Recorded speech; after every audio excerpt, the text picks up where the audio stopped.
So today we're going to make this super cute in the hoop mug rug. What you need for this mug rug, first off, you're going to want to hoop some tearaway stabilizer in a hoop that will fit the design. For Bernina's, that's either a large oval hoop. I'm using a midi hoop today because it gives me a little bit more space to work with. You're also going to need general quilting supplies like a rotary cutter, some rulers, and some Olfa cutting mats. Bobbin thread, I like OESD bobbin thread. You could use white or black. It's not going to show. We're going to use 2 different colors of Isacord thread. The gold is going to be what we're going to do all of our stitching with, as well as all of our quilting. And then the gray I'm going to use to stitch out some of our placement lines. You also need, let's get this guy out of here. You need a square of scrap batting or fusible fleece, either way. The exact sizes will be in your PDF. I think this is 5.5 by 8. I cut this down to look nice for camera, but I really just use random scraps. And then 3 scraps each of 3 different colors. These are going to be our sky shining through and our sun rays. I literally am using scraps from quilting and mask making, so all 3 that I've made of these all look different. Ta-da! I made these about 2.5 or 3 inches by width of fabric at that time, but make sure they're at least 7 inches or so. 3 inches by 7 inches will give you plenty of space. Once you're comfortable with it, you can use scraps and odds and ends like these. But we're not going to do that at first. That can be a little tricky to start with. So give yourself tons of space for it. Embroidery tape will be super helpful. This is tearaway embroidery tape. You can use Scotch tape or something like that. This is just made to tear out of our project. I'll be using this Violet Craft roller to help get my seams nice and pressed. You can also use a finger press or anything like that. I have a whole bag of them. Really, any of these would work. I use this stiletto to hold things down because you always want to keep your fingers out of the way. Even this could work as a finger press. I just don't like it as much for that. Your finger also works for a finger press. Shocking enough. I like these applique scissors, anything that's got the double curve to them so that we can get into the hoop really nicely. I also used just some snips. You'll figure out what's good to use in the hoop. You will need a regular pair of scissors for the end for finishing up. You can use a rotary cutter in the end, but I think these are more helpful. And last but not least, you're going to need a way to turn out your corners in the end. I love this Easy Point and Turner by Sue O'Berry. I do use this interchangeably with my OESD point turner. I just can't find my OESD point turner, but I'll have links down below to all of these things. This one's really nice because it's also a tube turner, so this is a great sewing notion to have in your sewing room. And like I said, some tearaway stabilizer set up with some tearaway stabilizer in your large oval hoop or your midi hoop would be great. You can use cutaway if that's what you have on hand. Tearaway is just nice for the end because it leaves a little less bulk for us to deal with. I'm actually going to get my gray into my machine. I have a bobbin wound with OESD bobbin thread.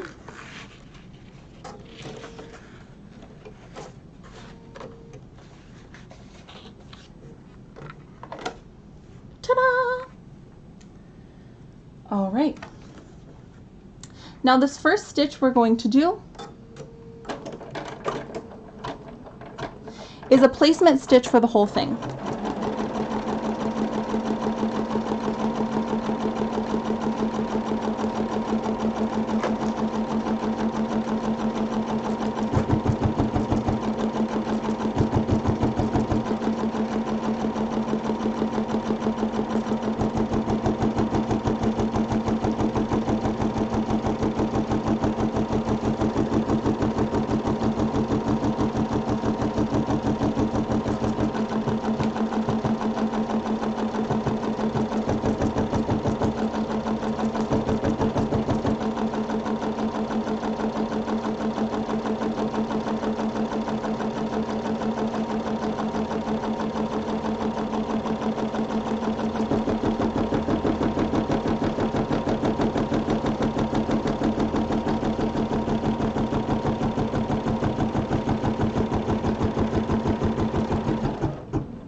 Beautiful.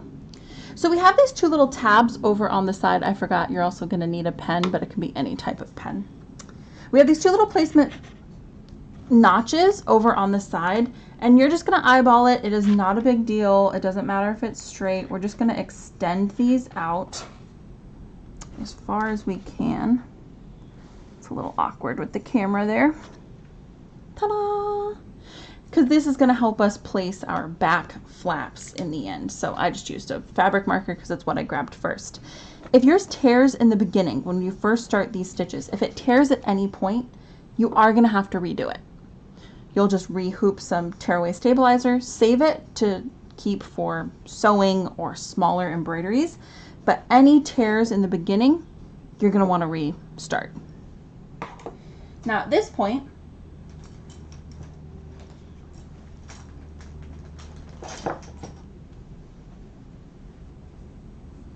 you're going to take your batting or fusible fleece, and we're going to place it over the top of this.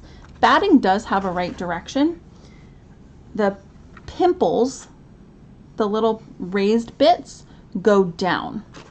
And the dimples, it's usually the softer side, that goes up. I always love telling people about that because they usually don't know that batting has a correct side. So from here, we're going to do our second stitch.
Now I did this with a nice dark color so that I can see really easily. I could have done that with our gold, but it can be a little tricky. So don't worry about using a nice dark color.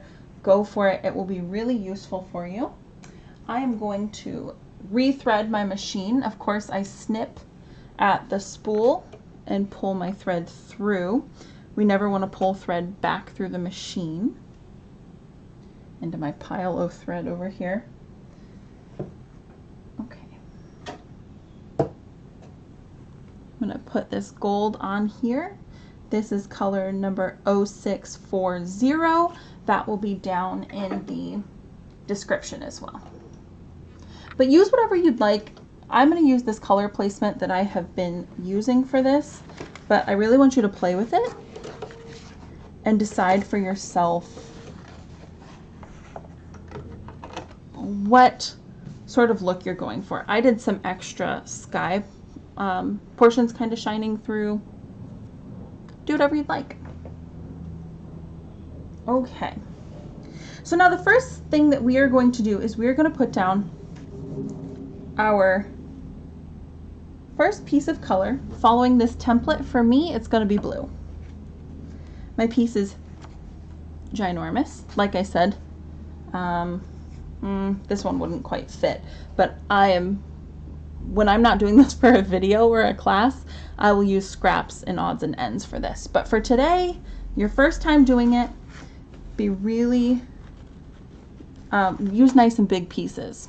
So we are going to cover, this is a lot like paper piecing for any of my quilters out there.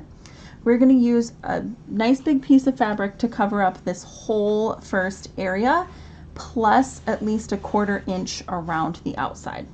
I say at least because we can always trim it down. And I'm just kind of eyeballing it if you want to look and blah, blah, blah. You'll be more careful at first and then eventually, or if you're doing YouTube videos, and then eventually you will really get comfortable enough to just kind of go for it. I'm going to hit go, and it's going to tack down this piece for me.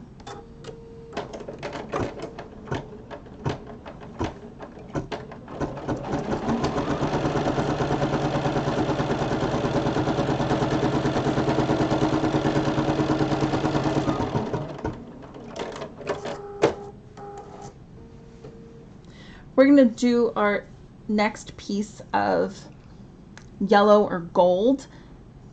If you're doing it in the same placement that I am, this will be the piece that kind of ends up in the corner. So I'm actually going to do this nice little Robert Kaufman Essex linen, because I think I want that to be the most prominent on this one.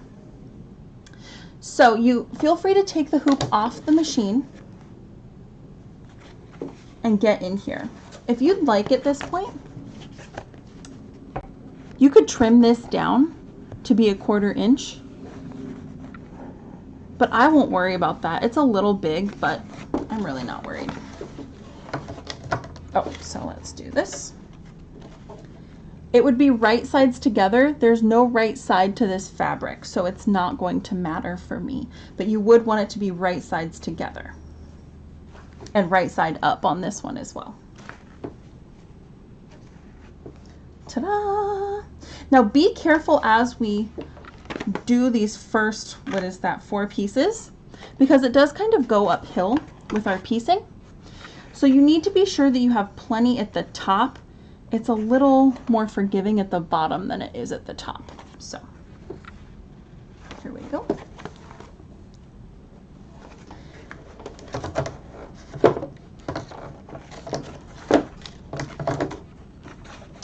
And then you'll hit go, and this next, our 4th stitch is going to be seaming these 2 pieces together.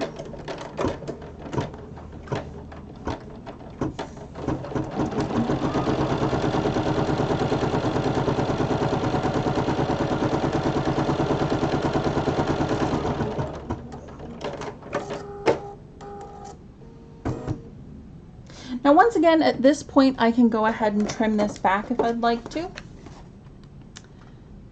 Ta-da. My line is here, and there's a little extra for a seam, so I'm going to go ahead and trim. Now normally I would set this on a flat surface. I want you to be able to see what I'm doing, so we're going to do this at an angle, which will be odd.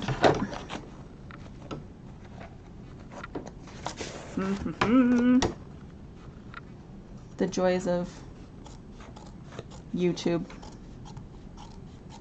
Like I said, you should be laying this flat on a flat surface, not in your lap.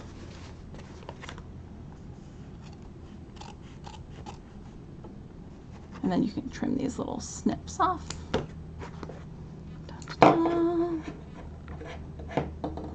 We can worry about these tail ends later. From here, like I said, you want about a 1/4 inch. We're going to flatten this puppy out, and this is where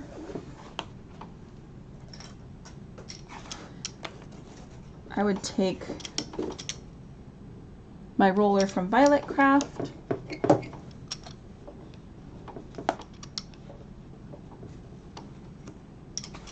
and press that down. The next stitch we're going to do is going to be a tack down stitch to keep this in place for you, which is really nice. I accidentally skipped that the first time I made one of these, which is fine. You could technically do this all in one go, have it be a little bit more like paper piecing, but it's really nice to have these extra stitches.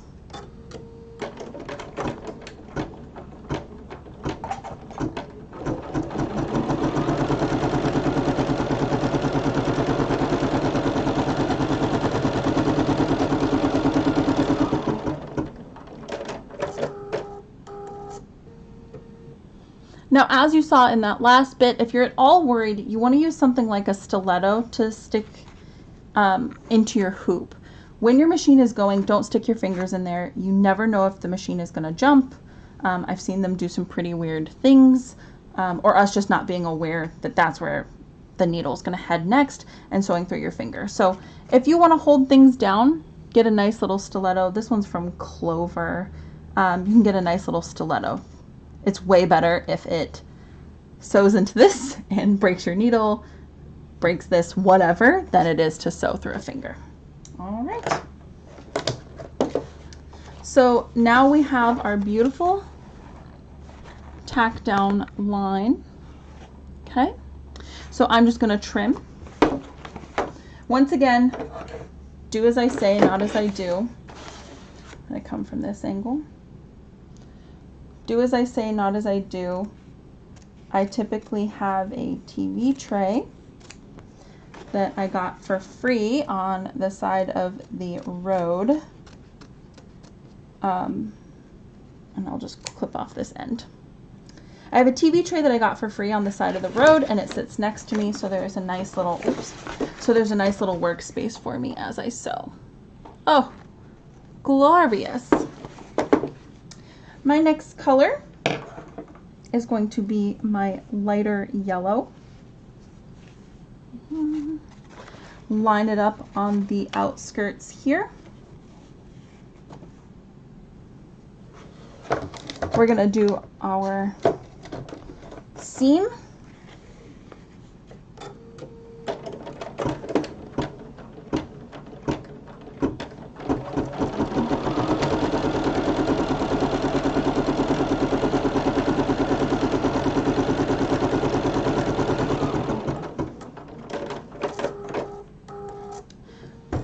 Don't forget, we gave extra room up here because we're kind of going uphill and the shapes are bigger at the top and smaller at the bottom. So we want to be sure that when we fold it over, we are fully covering this shape. And this one actually cuts it a little closer than I would recommend. I think I do this on this shape every time because the shape changes so much. So finger press or get your roller in there.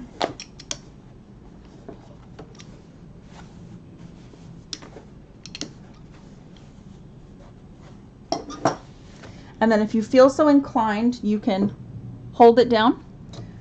You can even use a little bit of tape if you're worried about this moving during the embroidery process, but it should be pretty good. I'm going to hold up here because I feel like it's going to start right on my line maybe.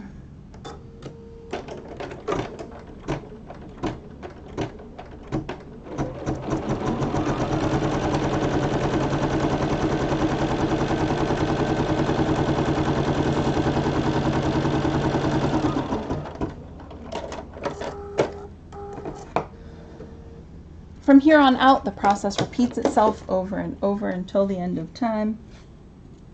Okay, maybe just till the end of your project, but we're going to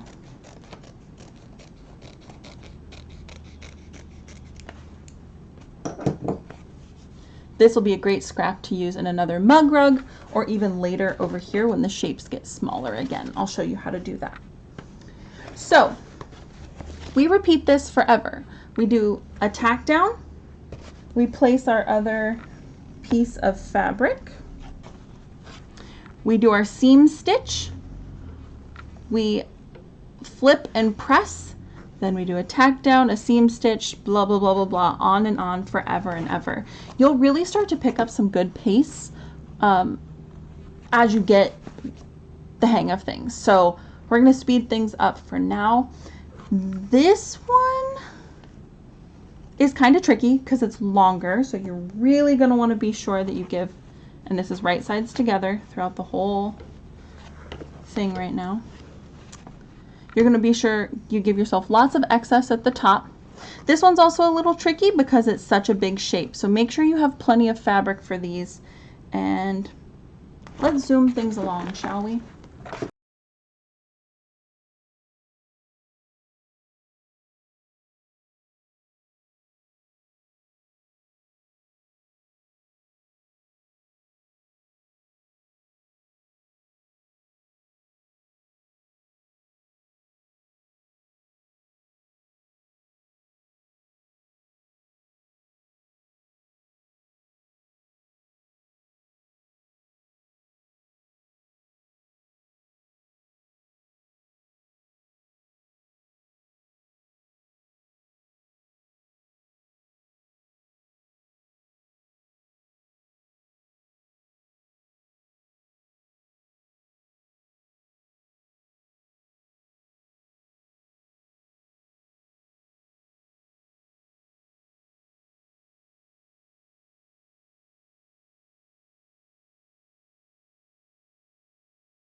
This last one, first off, I messed up my colors during there. So it's a little different from this one because I got excited, but that's fine. Look, they both look great. So this is going to be a little yellow piece, which actually is the same from before. But anyway, this is going to be a little yellow piece. I'm going to use a tiny little scrap. It is not going, it's going to seam this one and then not going to tack it down. Sorry, this angle is so very awkward. It's going to seam this one and not tack it down. So actually, I'm gonna cut away the excess of this beginning one a little bit because I didn't, and it's been annoying. Okay, I'm leaving this extra, no problem. You can use a scrap very easily. Very easily use a scrap. You could use a big piece, which will leave you some nice extra space here. Watch this next spot before you go on and see which you prefer for the ends, because the ends are kind of nice to have extra space with.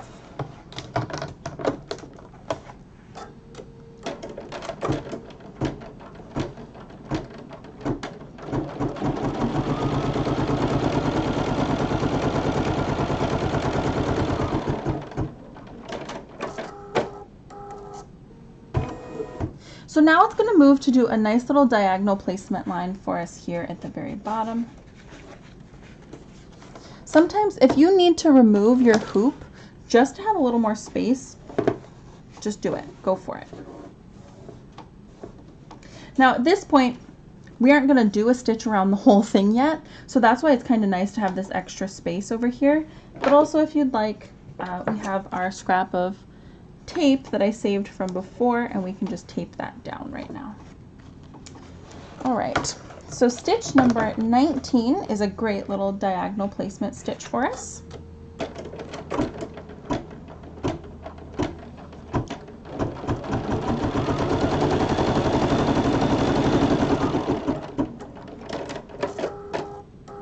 Oh, I'm so excited. This is going to be so cute. Okay, so now with this placement stitch,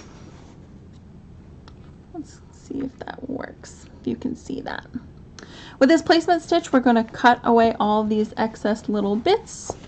Once again, 1/4 inch, roughly 1/4 inch. And sorry if that sound was so loud.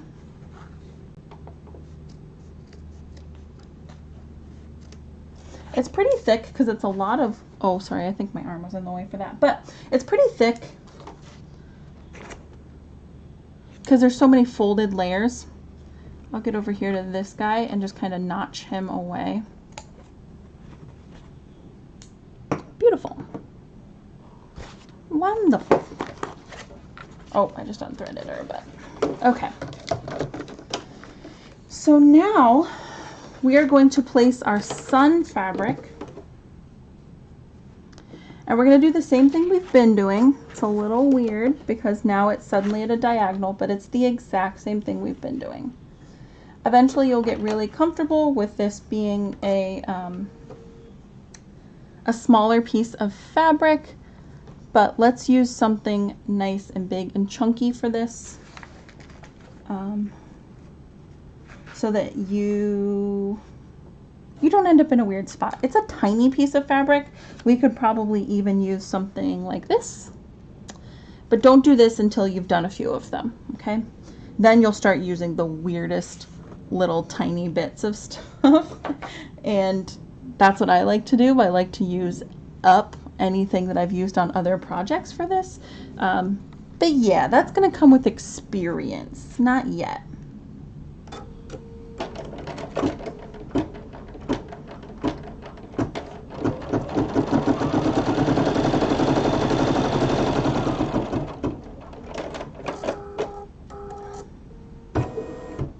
Okay, we're gonna pull this beauty back. Oh my gosh, I love these colors. I'm so happy with these colors. So we're going to pull that beauty back like that. And it's not going to do a, oh, let me get this off of here. It's going to go right into all of our quilting now. There's a thread tail on there, but it's going to go into all of our quilting now. It's not going to do a stitch around. So if you feel the need to tape anything down or hold anything out of the way to make sure it's all nice and flat, nothing gets caught on the embroidery foot, then you do what you gotta do. I trust the old girl, so I'm gonna hit go.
right? So at the end there you saw me, I grabbed with my fingers and then I corrected, but it was starting to bubble up right there. It's just because there was so much extra thread. It actually is not going to affect my final at all. So here we go. I'm going to trim over here on this side. It's the only side that has a line right now. I'm going to go ahead and trim down over there.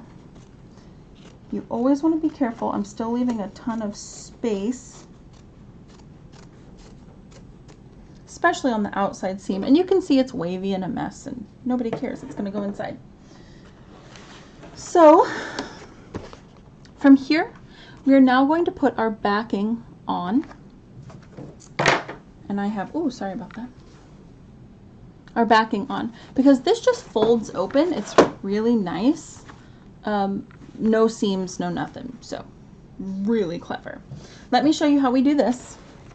Now I have a 5.5 by 11 piece that has been folded with the wrong sides together to make a 5.5 by 5.5 square. I also have a 5.5 by 5.5 square that's been folded in half, wrong sides together. And this is going to create our nice little envelope closure. So we are going to take the folded side and we're going to place it on this topmost guide that we marked. Let's get this under here. Once again, I would normally take this over to my TV tray and make sure that I just have things. You want to make sure it's going to cover the whole situation here. We do have we want to make sure it's covering all of our stitching at the bottom. It's more important that it covers the outside seams than it totally folds over each other. So just be aware of that. I'm going to tape and be really careful. I can hear my tearaway kind of, ta-da! I can hear my tearaway when I push. So just be careful with your stitching. You could literally push right through here. And then with the second one, we're going to do the opposite. So we're going to line our top flap with our bottom line, the line that's closest to us, so that they overlap ever so slightly. This means that when we fold it over, it will give us a nice, it won't gap, right? It gives us a nice overlap. Oh, I dropped my tape. 1 second. So with this, I'm going to tape here. I'm going to tape here. And I'll tape at the top like we did down here.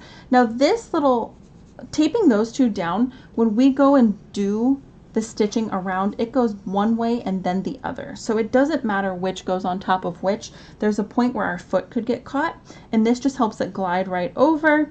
No foot caught, and since it's tearaway tape, I can't find the start of this tape. And since it's tearaway tape, super simple. Da-da-da. Oh, there we go.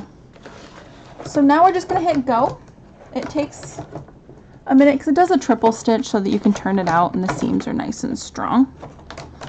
There we go. I feel like my table might not be on correctly or something. Okay. It might cut it close, but just be careful. You may want to stitch this slow to be sure that nothing gets caught. That's up to you. Have your stiletto ready, no fingers. Turn off your machine if you're going to touch inside your hoop.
And that's it. We're done. On my Bernina, I'll hit the checkered flag to indicate that we're done. It'll start the design over, but we don't have to worry about that. I can park my hoop up so that I can grab this stinker off of here.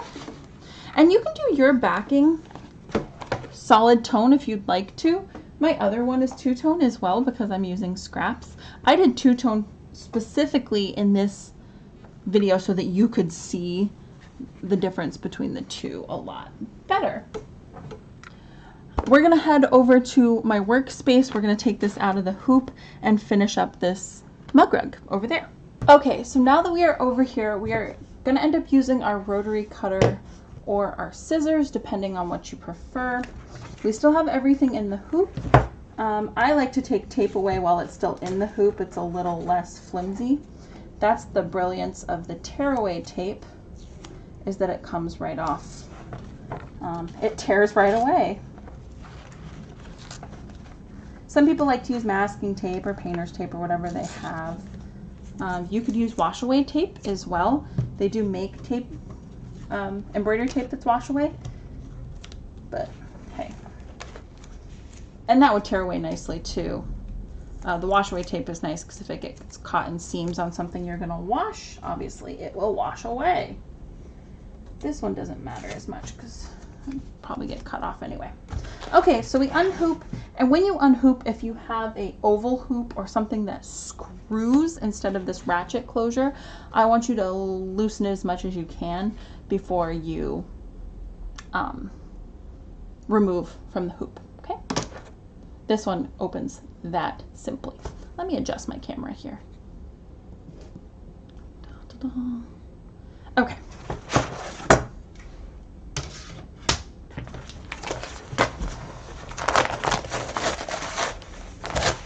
Mine is actually acting more like a sticky, but that's because I have all of this sticky left over from a project I did and left in the hoop too long. So people ask me about this sticky stuff all the time. You can leave it. It just made my stuff stick better. I will clean this one off, and I will do that with a Goo Gone or a Dawn dish soap. They do make hoop cleaners, but goodness knows I'm not going to do that. Okay. So before we get the scissors out, I got ahead of myself. We can just tear away the backing.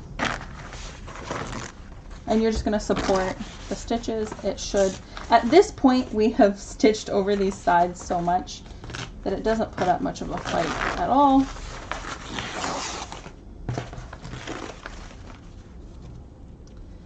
Bits and pieces can be saved for sewing decorative stitches. I have a box where I save nice pieces of embroidery stabilizers. This one in particular was called Eco Tear and Wash, so this can actually be composted, so this will go into my compost. I have a box for that as well. Don't get in here and tear all these out. Don't do it. It's not necessary. Leave them in there. So at this point, you can use your rotary cutter and trim away. I'm just going to get in here with my scissors, trimming anywhere between 1/4 and 1/2 inch. Just giving the seams some good space. That was a little close, but I'm not worried about it.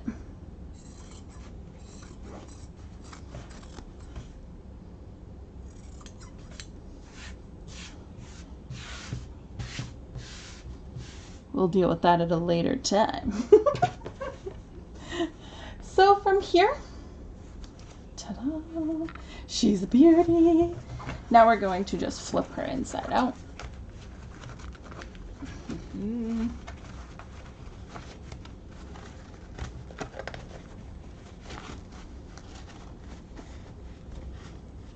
Oi. Come on, baby. Now these corners will be tough. If you like to trim your corners, if you like to, there's a folding method for corners as well.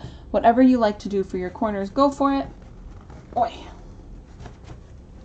Ultimately, you're going to take your tool and work it into these corners. I'm so tempted to bring it close to my body because that's what I do. Life of a YouTube star. You know me. I'm a YouTube star. I'm a TikTok star. I'm very famous. Very well known. Okay. So while you blather on about how famous you are, go ahead and turn out your corners. Ta-ta! It's all set, all finished. It says hello morning. It's so cute. There are, and every time I've done it, there are a couple stitches that just don't trim for whatever reason. So I will come in with my snips. They are far away. Oh, these are not what this is used for. But come in and snip some of these away. Get them out of here. I actually do have, I put my machine speed way, way up, and I got one loop. So I will also use my loop and tail wand to get that one loop out. Oh, there's another jump stitch that doesn't cut for some reason. I don't really know why. I did it on all three. So at this point we're gonna press. I like to press with my Laura Star iron because she's a beauty and she makes things so nice and flat. We'll do a video on Laura Star soon. We'll get that pressed. Once it's all pressed, let me adjust. There we go. Now, this one does not have enough contrast for my liking. I want to know which one you guys like most. One, 2, or 3. So we'll say, comment below and tell me which colorway you like the best. 1, 2, or 3. This is the first one I made, and it was my favorite until this one came along, and now I think number 1's my favorite. I like number 3, but I don't think there's enough contrast for me. Quite frankly, I like this contrast happening. So that's it. Super simple. You have now made an in the hoop mug rug. They have all sorts with applique, this and that. Of course, the back will look like this. Everything's tucked away nicely. Not a single seam is showing. If you were you know, type A and you didn't want this open all the time, you could hand stitch that. That is overachieving. It is not going to matter. It's truly not going to matter.